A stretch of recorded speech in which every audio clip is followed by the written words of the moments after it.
Good morning dear students, अब तक हमने मोशन इन स्ट्रेट लाइन में वेलोसिटी तक पढ़ा है और उसमें हमने वेलोसिटी के बारे में पढ़ा था, वेलोसिटी की टाइप्स पढ़ी थी।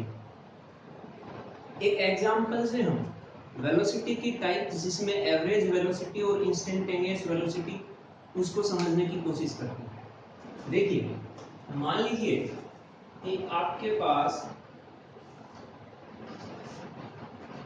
डिस्प्लेसमेंट और टाइम के बीच में एक ग्राफ है। ये डिस्प्लेसमेंट हो गया है, ये आपका टाइम, और यहाँ डिस्प्लेसमेंट मीटर में है। और ये जो ग्राफ हम ड्रॉ करेंगे ये नॉन यूनिफॉर्म मोशन के लिए ड्रॉ करेंगे। और नॉन यूनिफॉर्म मोशन के केस में जो ग्राफ आया था वो कुछ इस तरह से आया है। यहाँ पे 0 वैल्यू थी, ये 5 सेकंड मान लीजिए, यहाँ 10 सेकंड, यहाँ 15 सेकंड और यहाँ पे 20 सेकंड, ये 25, ये टाइम हो गया है। इस तरफ आप डिस्टेंस मान लीजिए 10 मीटर, 20 मीटर, 30 मीटर, 40 मीटर और ये आपका 50 मीटर, ऐसी सिचुएशन है। अब यहाँ पे इस ग्राफ में वेलोसिटी जो है वो लगातार चेंज हो रही है, कोई एक पर्टिकुलर वेलोसिटी आपके पास नहीं। सो इससे हम इस नॉन यूनिफॉर्म मोशन में हम एवरेज वेलोसिटी की वैल्यू निकालना चाहते हैं। मान लीजिए we have to find out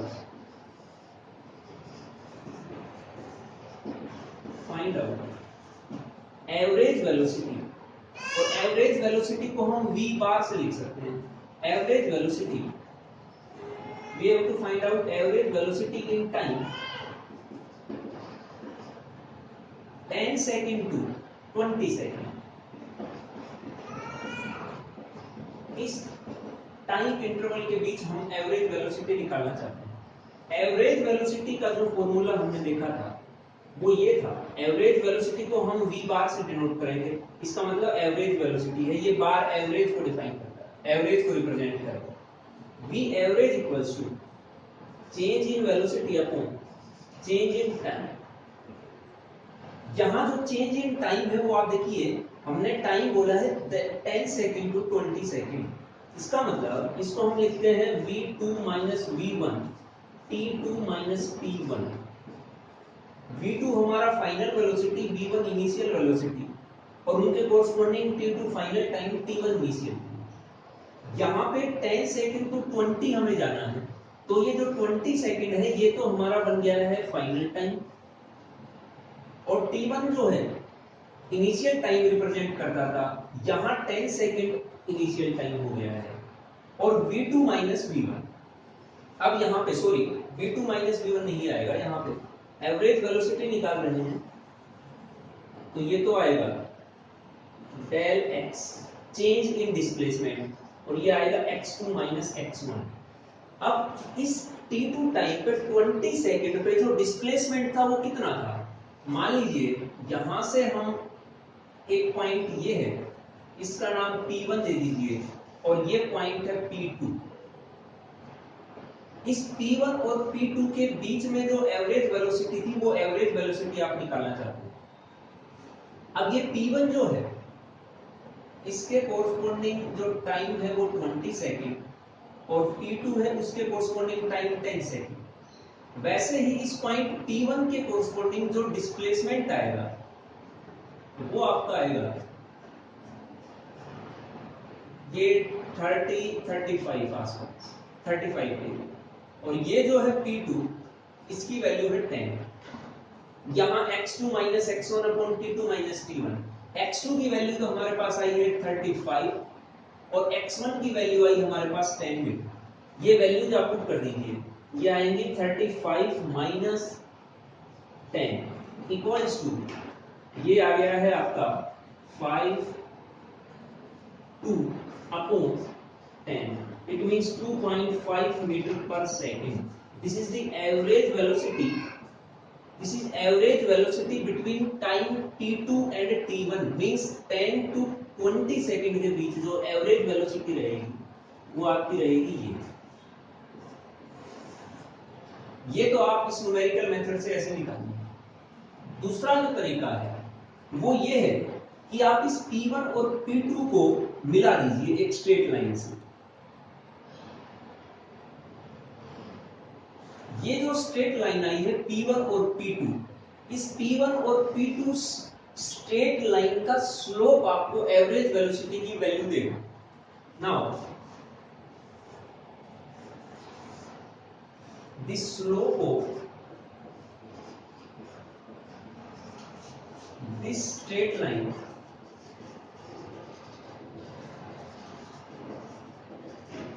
P1 P2 will give average velocity,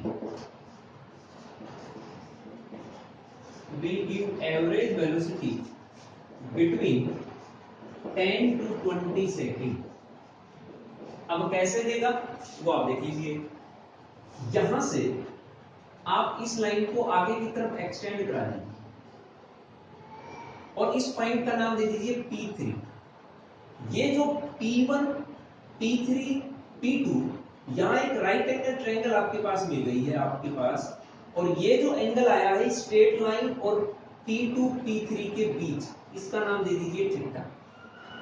इस राइट एंगल ट्रायंगल से आप tan थीटा की वैल्यू लिखिए। तो right angle triangle P1 P3 P2, आपके पास tan थीटा आएगा।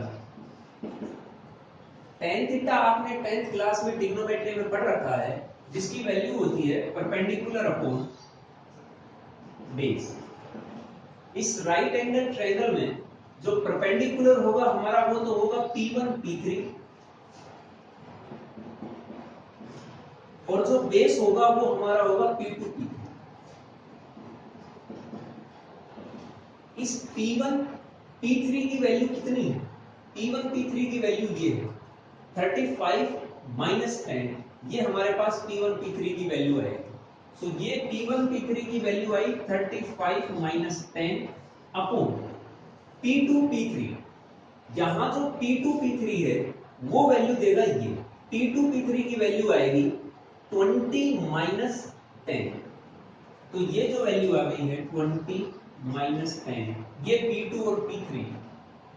यहां से ये value 25 upon 10 that is equals to 2.5। ये जो tan थीटा है यही कहलाता है स्लोप ऑफ स्ट्रेट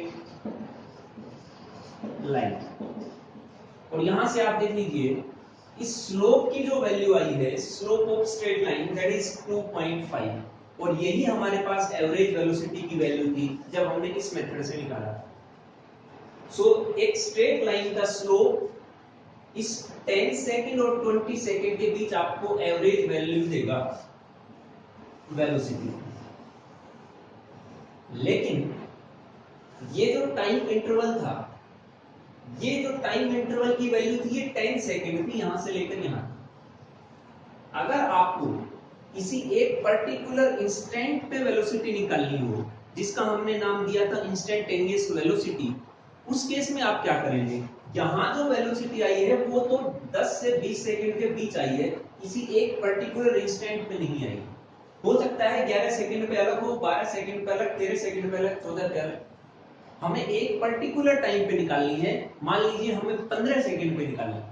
वो जो 15 सेकंड पे वेलोसिटी होगी उसी का नाम होता है इंस्टेंटेनियस वेलोसिटी। और इंस्टेंटेनियस वेलोसिटी के लिए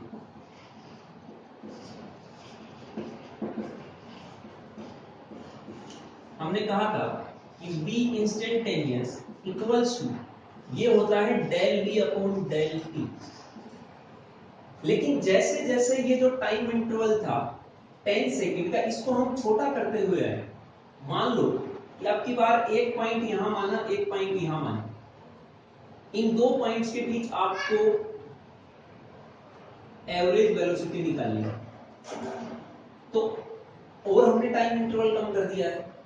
अगर बिल्कुल इस टाइम इंटरवल को हम जीरो कर दें तो जो लाइन आएगी स्ट्रेट लाइन, वो straight line as a tangent काम करेगी।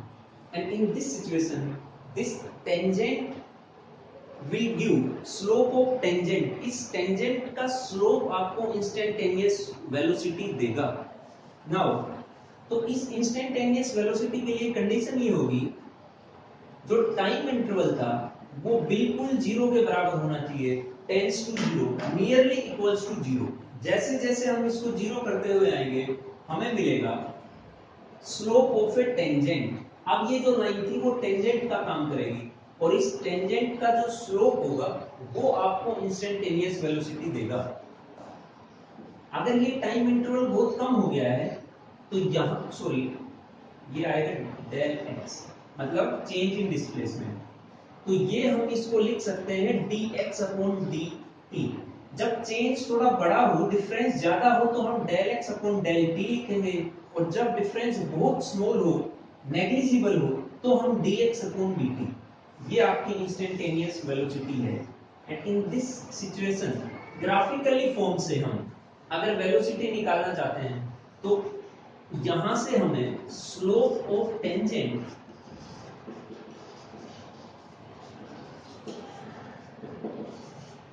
will provide instantaneous velocity।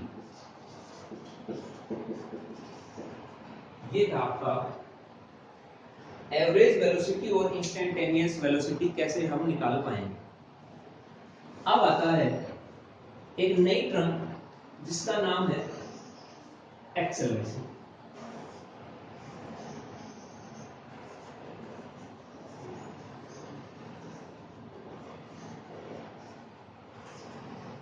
अब देखिए, जो वेलोसिटी है मोशन के दौरान वो वेलोसिटी फिक्स नहीं रहती है, वेलोसिटी चेंज होती रहती है। अगर यूनिफॉर्म मोशन की बात करें तो उस यूनिफॉर्म मोशन में भी वेलोसिटी एक पर्टिकुलर रेट पे चेंज होती रहेगी। नॉन यूनिफॉर्म मोशन में उसका कोई एक रेट नहीं रहेगा, कॉन्स्टेंटली अमाउंट में वो चेंज नहीं होगी, कम ज्यादा चेंज हो सकती है, लेकिन वेलोसिटी चेंज होगी मोशन के दौरान। जैसे आप घर से चलते हैं, पहले आपकी वेलोसिटी गाड़ी की कम होती है, स्पीड कम होती है, जैसे जैसे आगे चलेंगे स्पीड ज्यादा होती जाएगी, मार्केट में जाएंगे तो स्पीड कम हो जाएगी, खाली सड़क पे जाएंगे तो फिर ज्यादा होगी। तो जो वेलोसिटी है वो कभी भी फिक्स नहीं रहती, वो वेरी करती रहती। अब वेलोसिटी दो क्वांटिटीज पे डिपेंड करती है, डिस्प्लेसमेंट और टाइम। वेलोसिटी पोजीशन के हिसाब से भी चेंज हो सकती है। यहां से आप देखिए वेलोसिटी इक्वल्स टू, ये होती है हमारी velocity equals to change in position upon change in time.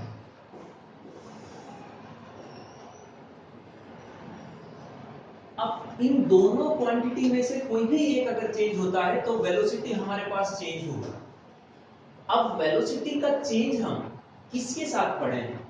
हम इस डिस्प्लेसमेंट को चेंज कराएं, उसके कोरस्पॉन्डिंग जो वेलोसिटी में चेंज आया उसको पढ़ें, या टाइम को चेंज कराने से जो वेलोसिटी में चेंज आया उसको पढ़ें। यहाँ वेलोसिटी डिस्प्लेसमेंट के साथ भी चेंज हो सकती है और टाइम के साथ भी चेंज हो सकती है, लेकिन यहाँ जो हम पढ़ेंगे वो वेलोसिटी का टाइम के साथ चेंज पढ़ेंगे।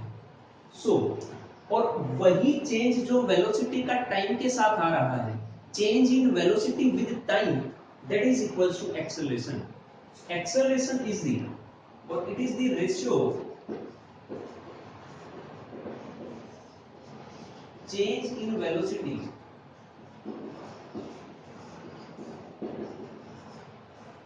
of an object in a given time. ये बनेगी आपकी एक्सेलरेशन। एक्सेलरेशन को हम ए से डिनोट करेंगे, और acceleration equals to del v upon del t, change in velocity upon change in time. अब यहां हमने वेलोसिटी को टाइम के साथ चेंज लिया है, हमने वेलोसिटी को पोजीशन के साथ चेंज क्यों नहीं लिया? ऐसी सिचुएशन ये क्यों? ये एक्सपेरिमेंट गैलीलियो ने किया, उनको भी ये प्रॉब्लम थी कि उनको लगा कि वेलोसिटी को हम टाइम के साथ चेंज कराएं या वेलोसिटी को डिस्प्लेसमेंट के साथ चेंज कराएं। तो उन्होंने दोनों ही चीजों के एक्सपेरिमेंट किए। और उन्होंने देखा कि जब कोई ऑब्जेक्ट फ्री फॉल की कंडीशन में होता है, ग्रेविटी के कारण ऊपर से गिरता है, तो उस कंडीशन में जो चेंज इन वेलोसिटी है टाइम के साथ वो ऑब्जेक्ट के लिए कांस्टेंट रहेगी, लेकिन जो चेंज इन वेलोसिटी पोजीशन के साथ था वो फिक्स नहीं रहता ऑब्जेक्ट के लिए फ्री फॉल की कंडीशन में, वो वेरी करता रहता है। जैसे एक ऑब्जेक्ट को हमने यहां से गिराया और हम चेंज इन वेलोसिटी को टाइम के साथ नोट करना चाहते हैं, फ्री फॉल की कंडीशन में इस टाइम पे आके 5 सेकंड पे हमने वेलोसिटी नोट की, यहां 0 थी, ये वेलोसिटी आ गई है 10 metre per second.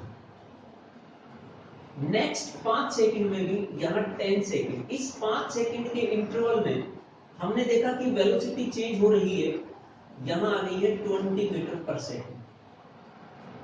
Next 5 second में वेलोसिटी हो गई है 30 मीटर पर सेकंड। आप देखिए हर 5 सेकंड के इंटरवल में वेलोसिटी इक्वल अमाउंट में चेंज हो रही है एक फ्री फॉल ऑब्जेक्ट के लिए, फ्री फॉलिंग ऑब्जेक्ट के लिए। यहाँ 10 मीटर पर सेकंड था, यहाँ भी 10 मीटर पर सेकंड, और यहाँ भी चेंज 10 मीटर पर सेकंड। तो ये जो rate of change of velocity with time, this is constant for free falling object. लेकिन यही सिचुएशन अगर हम वेलोसिटी को पोजीशन के साथ देखें,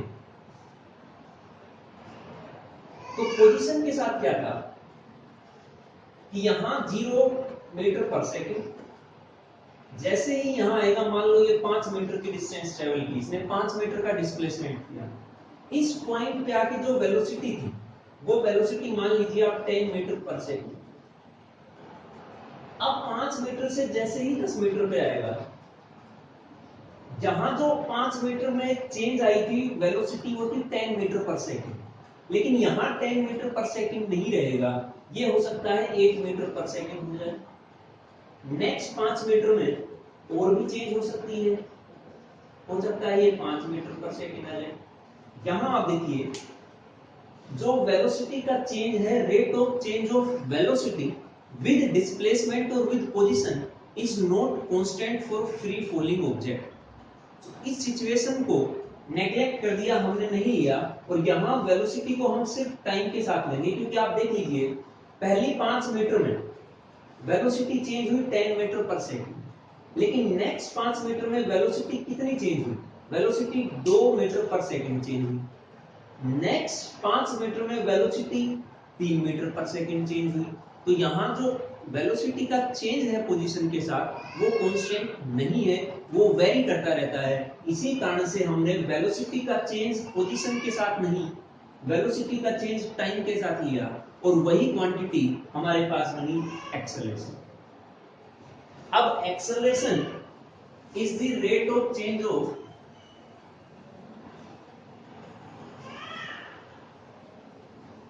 वेलोसिटी विद टाइम। तो एक्सेलरेशन वेलोसिटी और टाइम का रेशियो है। यहां से आप देखिए वेलोसिटी एक वेक्टर क्वांटिटी है, और वेलोसिटी अगर वेक्टर क्वांटिटी है तो एक्सेलरेशन भी हमारे पास क्या बनेगी, एक वेक्टर क्वांटिटी बनेगी। सो सबसे पहले एक्सेलरेशन इज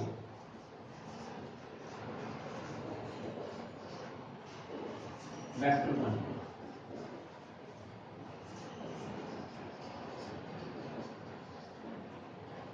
दूसरी बात, वेलोसिटी पॉजिटिव भी हो सकती है, नेगेटिव भी हो सकती है, और जीरो भी हो सकती है, क्योंकि velocity acceleration equals to v2 minus v1 upon t2 minus t1, ये था। अब अगर वेलोसिटी पॉजिटिव है तो एक्सेलरेशन भी पॉजिटिव मिलेगी, अगर वेलोसिटी नेगेटिव है तो एक्सेलरेशन भी नेगेटिव मिलेगी, और अगर वेलोसिटी चेंज हो ही नहीं रही, वेलोसिटी की वैल्यू 0 है, तो उसके कोरस्पॉन्डिंग एक्सेलरेशन भी 0 मिलेगी। कहने का मतलब एक्सेलरेशन पॉजिटिव भी हो सकती है, नेगेटिव भी हो सकती है, 0 भी हो सकती है। एक्सेलरेशन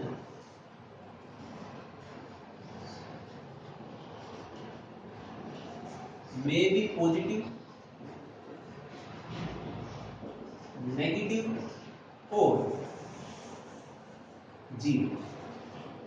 ये तीनों ही हो सकते हैं। जब एक्सेलरेशन पॉजिटिव होगा, पॉजिटिव एक्सेलरेशन तब आएगा जब वेलोसिटी हमारे पास इंक्रीज कर रही हो, मतलब इनिशियल वेलोसिटी कम थी, फाइनल वेलोसिटी ज्यादा।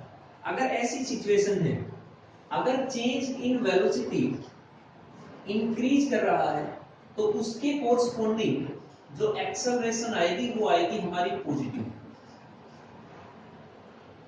अगर चेंज इन वेलोसिटी डिक्रीज कर रहा है, उसके कोरस्पोंडिंग जो एक्सेलरेशन आएगी वो आएगी नेगेटिव, और इसको हम एक नया नाम देते हैं, उसका नाम है रिटार्डेशन।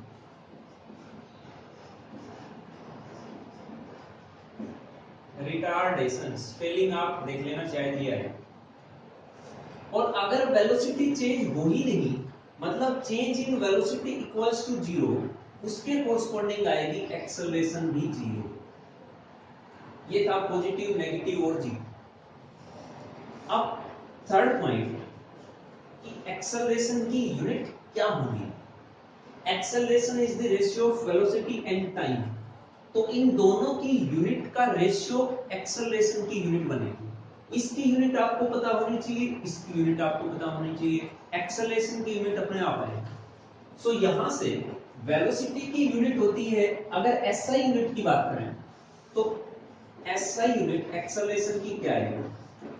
अगर एक्सेलरेशन की एसआई यूनिट निकालना चाहते हैं तो इनकी भी एसआई यूनिट लेनी पड़ेगी। वेलोसिटी की एसआई यूनिट थी मीटर पर सेकंड।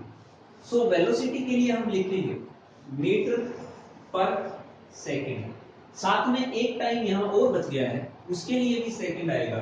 सो ये बन गया है हमारे पास metre upon second into second. It means metre per second square. तो यहां जो एक्सेलरेशन की यूनिट आई वो आई है मीटर सेकंड इनवर्स स्क्वायर। ये एसआई यूनिट है। अगर सीजीएस यूनिट की बात करें तो सीजीएस यूनिट में अगर एक्सेलरेशन की सीजीएस यूनिट लिखना चाहते हैं तो वेलोसिटी की भी सीजीएस लेनी पड़ेगी और टाइम की भी सीजीएस। लेकिन टाइम एसआई में भी सेकंड में ही मेजर हुआ था और सीजीएस सिस्टम में भी सेकंड, तो टाइम में चेंज नहीं आएगा, बस वेलोसिटी में जो लेंथ, जो डिस्प्लेसमेंट थी उसमें डिफरेंस आएगा। सिंपली आप ये देखिए, वेलोसिटी की सीजीएस यूनिट थी सेंटीमीटर पर सेकंड, सेंटीमीटर पर सेकंड, और टाइम की यूनिट यहां नीचे बच गया है, वो भी आएगा सेकंड। तो इसकी यूनिट बनी हमारे पास सेंटीमीटर सेकंड इनवर्स स्क्वायर। ये हमारे पास एक्सेलरेशन की यूनिट आ गई है। अब बचता है एक्सेलरेशन का डायमेंशनल फॉर्मूला। डायमेंशनल फॉर्मूला क्या होगा? डायमेंशनल फॉर्मूला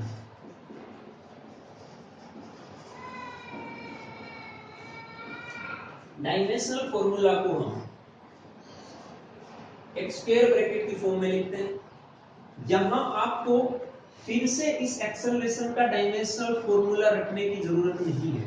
पहली बात तो आप यूनिट्स को देखकर इसका डायमेंशनल फॉर्मूला लिख सकते हो। दूसरा, आपको वेलोसिटी का डायमेंशनल फॉर्मूला पता होना चाहिए और टाइम का।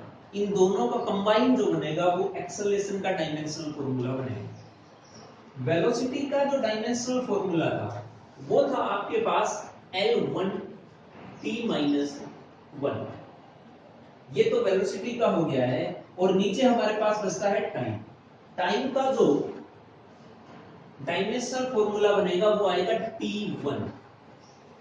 तो यहां से जब आप इसको सोल्व करोगे तो ये आएगा L1 t माइनस 2। ये एक्सेलरेशन का डायमेंशनल फॉर्मूला हो गया है। दूसरा, आप इस यूनिट से देख लीजिए, यूनिट में है metre second inverse square. Metre की पावर 1 है, सेकंड की पावर -2। सिंपली आप इसको ऐसा लिख सकते हैं m1s2। मतलब लेंथ यहां एक बार यूज हुई है तो आपने लिखा L1। टाइम यहां दो बार यूज हुआ है तभी पावर 2 है, तो यहां आपने लिखा t⁻²। लेकिन डिनोमिनेटर से न्यूमरेटर में आएगा तो आएगा -2। ये आपका डायमेंशनल फॉर्मूला एक्सेलरेशन का L1 t -2। अब देखते हैं एक्सेलरेशन की टाइप्स कौन कौन सी होती हैं।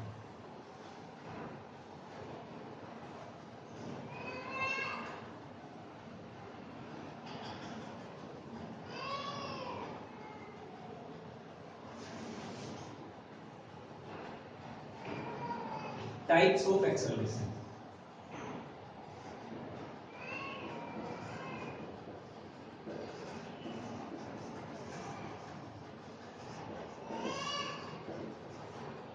पहली यूनिफॉर्म एक्सेलरेशन,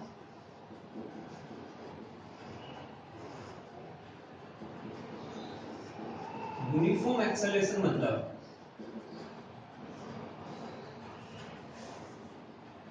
यूनिफॉर्म वेलोसिटी आपने पढ़ा था कि अगर इक्वल टाइम में इक्वल डिस्प्लेसमेंट चेंज हो रहा है तो उस सिचुएशन को हमने यूनिफॉर्म वेलोसिटी का नाम दिया। लेकिन यहाँ है uniform acceleration. Acceleration is the ratio of change in velocity upon change in time. तो यहाँ अगर वेलोसिटी इक्वल अमाउंट में इक्वल टाइम इंटरवल में चेंज हो रही है, मतलब पहले 5 सेकंड में अगर velocity 5 metre per second change हुई तो नेक्स्ट 5 सेकंड में भी वेलोसिटी इतनी ही चेंज होगी, तो उस सिचुएशन को हम नाम देंगे uniform acceleration. So if direct लिखें equal velocity in equal time interval, ये नाम, इसका नाम होगा यूनिफॉर्म एक्सेलरेशन। सेकंड है वेरिएबल एक्सेलरेशन या नॉन यूनिफॉर्म एक्सेलरेशन। इसमें वेलोसिटी चेंज तो होगी टाइम के साथ, लेकिन एक पर्टिकुलर एक कांस्टेंट रेट पे नहीं हो सकता है पहले 5 सेकंड में 5 मीटर पर सेकंड चेंज हुई हो, तो अगले 5 सेकंड में हो सकता है 10 मीटर पर सेकंड के हिसाब से चेंज हो, आगे वाले और 5 सेकंड में हो सकता है 2 मीटर पर सेकंड के हिसाब से ही चेंज हो। तो ऐसी अगर सिचुएशन है तो हम उसको नाम देंगे variable acceleration.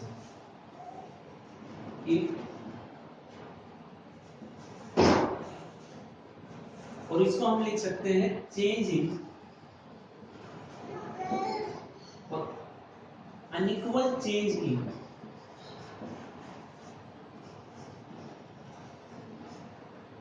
In velocity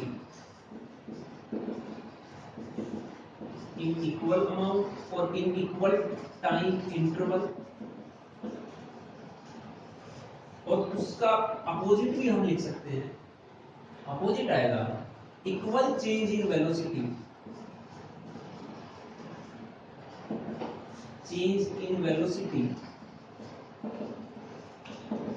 in unequal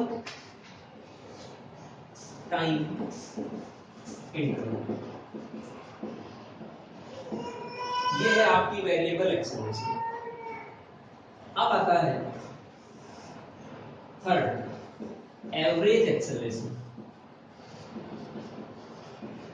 average acceleration क्या होगी? अभी जो आपने एवरेज वेलोसिटी निकाली थी वैसे ही एवरेज एक्सेलरेशन निकलेगी, बस फर्क ये होगा कि यहां जो ग्राफ होगा वो ग्राफ होगा आपका वेलोसिटी और टाइम के बीच, और यहां एवरेज वेलोसिटी जो नॉन यूनिफॉर्म मोशन के केस में अगर हम डिफाइन करें एवरेज वेलोसिटी, तो नॉन यूनिफॉर्म मोशन के केस में जो ग्राफ आएगा वो आएगा कुछ इस तरह से। और इस सिचुएशन में आप मान लीजिए कि यहां जो टाइम है वो है t1 और यहां टाइम है t2। इस t1 से t2 टाइम के बीच आप एवरेज एक्सेलरेशन निकालना चाहते हैं, तो उस सिचुएशन में आप क्या करेंगे?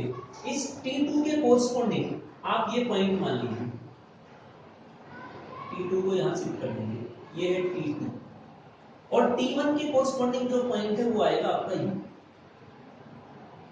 यहाँ। इस पॉइंट का नाम आप p1 दे दीजिए, इस पॉइंट का नाम आप p2। एक्सेलरेशन थी average acceleration change in velocity upon change in time. अब चेंज इन टाइम आपको पता चल गया है t2 minus t1 final minus initial. अब बचता है कि चेंज इन वेलोसिटी कितना है इस टाइम इंटरवल के बीच। t1 टाइम पे वेलोसिटी मान लीजिए आपकी v1 थी और t2 टाइम पे आपकी वेलोसिटी v2 है। तो इस दौरान वेलोसिटी चेंज हुई v2 minus v1, that is the value of average velocity between t1 and t2 time. इस t1 और t2 टाइम में जो एवरेज वेलोसिटी आई है वो ये आई। दूसरा हम तरीका, जैसे कि एवरेज वेलोसिटी निकाली थी वैसे ही कर सकते हैं। इस p1 और p2 के बीच जो स्ट्रेट लाइन आएगी, अगर हम इसको मिलाएं, इस p1 और p2 के बीच ये स्ट्रेट लाइन है। इस स्ट्रेट लाइन का ग्राफ आपको एवरेज वेलोसिटी एवरेज एक्सेलरेशन की वैल्यू प्रोवाइड कराएगा। सेम वैसे ही करना है, यहां से हम इसको आगे की तरफ एक्सटेंड कराएंगे। ये पॉइंट P1 था, ये पॉइंट P2 है और ये पॉइंट P3। दोबारा से ये एंगल आ गया है आपका थीटा। यहां इस right angle triangle P1, P2 और P3 से आप tan थीटा की वैल्यू लिख दीजिए। जो tan थीटा है वही इस स्ट्रेट लाइन का स्लोप है और वही स्लोप आपको एवरेज एक्सेलरेशन की वैल्यू प्रोवाइड कराएगा। अब tan थीटा की वैल्यू लिखनी है from right angle triangle, P1, P3, P2, tan theta वही है परपेंडिकुलर अपॉन बेस। इस right angle triangle P1, P3, P2 में आपका परपेंडिकुलर तो हो गया है P1, P3 और बेस हो गया है आपका T1, T2, मतलब P2, P3। यहां से P1, P3 और P2, P3 की वैल्यू लिखेंगे तो P1, P3 तो आएगा V2 माइनस V1 और P2, P3 आएगा जो कि ये था T2 माइनस T1। ये जो tan थीटा आया है that is the slope of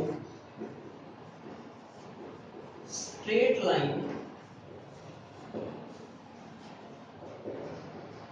P1, P2 and this slope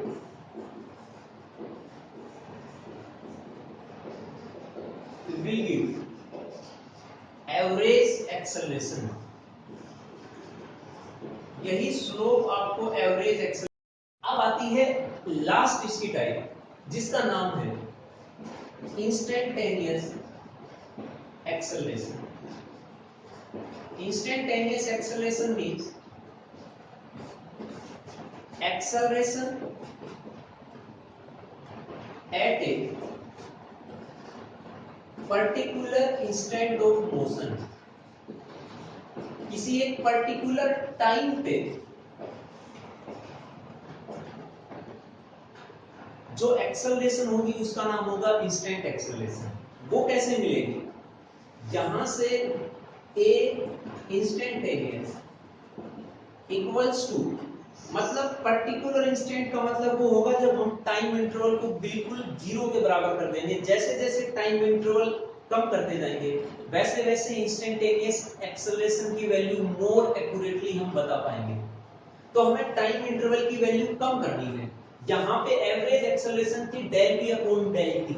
अगर इस टाइम इंटरवल को हम बिल्कुल जीरो के बराबर कर दें, तुरंत बता दें, तो टाइम इंटरवल जीरो के बराबर हो गया है।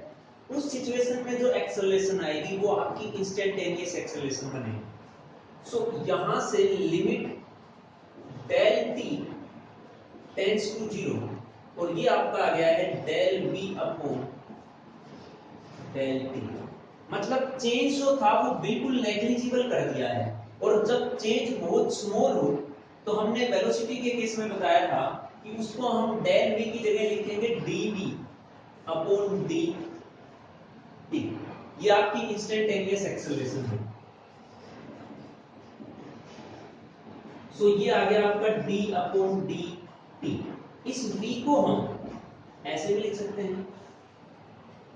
ये जो v है ये वेलोसिटी है और इस वेलोसिटी की वैल्यू क्या होती है? वो होता है change in displacement upon change in time. तो यहां इस v की वैल्यू भी हम लिखेंगे तो हमारे पास आएगा d अपॉन dt। साथ में वेलोसिटी क्योंकि हमारे पास होती है, अगर इंस्टेंटेनियस वेलोसिटी की बात करें तो वो होती है dx अपॉन dt। यहां इंस्टेंटेनियस एक्सेलरेशन थी तो वेलोसिटी भी इंस्टेंटेनियस। इस इंस्टेंटेनियस वेलोसिटी की वैल्यू है dx अपॉन dt। बस यहां से आप इसको लिख लीजिए, acceleration instantaneous equals to d, यहां से मल्टीप्लाई कराओगे तो d square x upon dt square, that is the instantaneous acceleration. दूसरा लास्ट पॉइंट कि अगर हम इस टाइम इंटरवल को बिल्कुल कम करते हुए आए, पहले तो इतना टाइम इंटरवल था, फिर थोड़ा सा इतना कर दीजिए, तो ये पॉइंट यहां आएगा, मान लीजिए इसके कोरस्पॉन्डिंग ये पॉइंट यहां आया, ये स्ट्रेट लाइन जो है ये एवरेज एक्सेलरेशन देगी, इस स्ट्रेट लाइन का स्लोप आपको एवरेज एक्सेलरेशन देगा। जैसे जैसे हम बिल्कुल इस इंटरवल की वैल्यू जीरो कर देंगे, एक फिक्स टाइम पे आ जाएंगे, एक इंस्टेंट पे आ जाएंगे, उस टाइम पे जो आपको टेंजेंट मिलेगा इस कर्व पे, वो टेंजेंट आपको इंस्टेंटेनियस एक्सेलरेशन की वैल्यू देगा। सो slope of tangent will give instantaneous acceleration, जैसा कि आपने इंस्टेंटेनियस वेलोसिटी में निकाला था, बस फर्क इतना था कि वहां जो ग्राफ था वो डिस्प्लेसमेंट और टाइम में था, तो हमें स्लोप ऑफ टेंजेंट से मिला था इंस्टेंटेनियस वेलोसिटी। यहां ग्राफ वेलोसिटी और टाइम के बीच में है, तो यहां स्लोप ऑफ टेंजेंट आपको देगा इंस्टेंटेनियस एक्सेलरेशन। ये था आपका एक्सेलरेशन के बारे में। इसमें जो भी इंपॉर्टेंट पॉइंट्स लगे उसको साथ साथ नोटबुक में नोट करते रहिए और नोट्स बनाते रहिए, और साथ में एनसीईआरटी बुक्स को फॉलो करिए। Thank you.